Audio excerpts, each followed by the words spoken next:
কেমন কাটলো আজকে ভাইফোঁটা? ওটা নাই, ভাই আছে, বোন আছে, আর হাতে আছে বউ। সকালে কিছু করেনি, কান্নাকাটি করে। কি খাচ্ছিস? চা, চা আর মারি গোল্ড। দিওয়ালিতে তো গোল্ড দিতে পারিনি, এখন মারি গোল্ডই খাওয়াচ্ছি। আর চা একটু বললাম, হঠাৎ করে আমার মাথাটা অনেক চলছে। আর এখানে পায়েসের প্রিপারেশন করছি আমি। বলছি আমি কিছু করি না, কিন্তু দেখো পায়েসের প্রিপারেশন আমিই করছি। দুধটা গরম হোক, তারপর পায়েসটা বসানো। পায়েস বসানো হয়ে গেছে, পায়েসটা এখন হতে টাইম লাগবে। আমি একবারে দুধ দিয়ে করি না, আমি আস্তে আস্তে করি। মা যেমন আমাকে বলেছেন, তাতে অ্যাকচুয়ালি পায়েসটা অনেক ক্রিমি হয়। তো পায়েসটা হোক ততক্ষণ।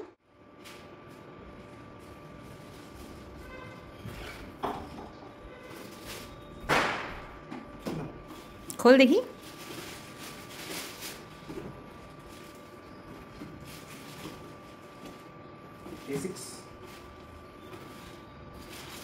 A6 জুতো কিনেছে স্যার।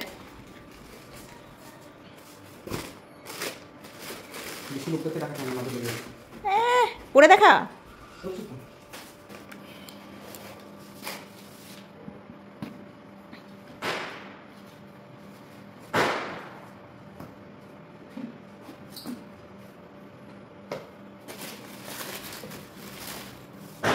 কেমন আছে পরে?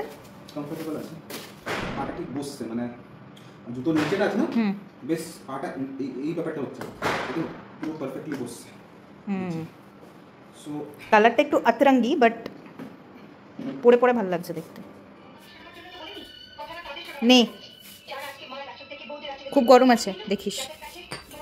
এখানে আমাকে একটু ভয়েস ওভার দিতে হচ্ছে। রান্নাঘরে আমার বর চানা মশালা বানাচ্ছিল উইথ পনির, আর যে রান্না দিদি ছিল সে লুচি প্রিপেয়ার করছিল, অ্যান্ড আমি অন্যদিকে মন্ডলা প্রিপেয়ার করছিলাম, যেমন আপনারা দেখতে পাচ্ছেন। অ্যান্ড বাকিটা আবার ভিডিওর সাথেই রোল অন হবে। আজকে আমার হাজব্যান্ড বানিয়েছে পনির চানা মশালা, দেখে পরে তো ভালো লাগছে। এখন খাবার পালা। তো এই যে প্লেট বাটি রেডি, এবার এখানে পরিবেশন হবে।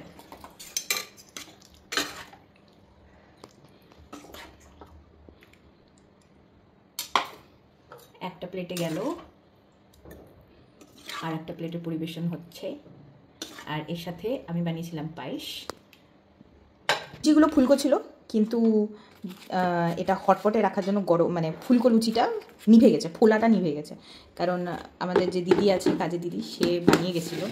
তো এই হলো প্ল্যাটার লুচি আর পনির চানা মশালা, আজকে ভাইফোঁটা স্পেশাল। এই যাচ্ছে পায়েস।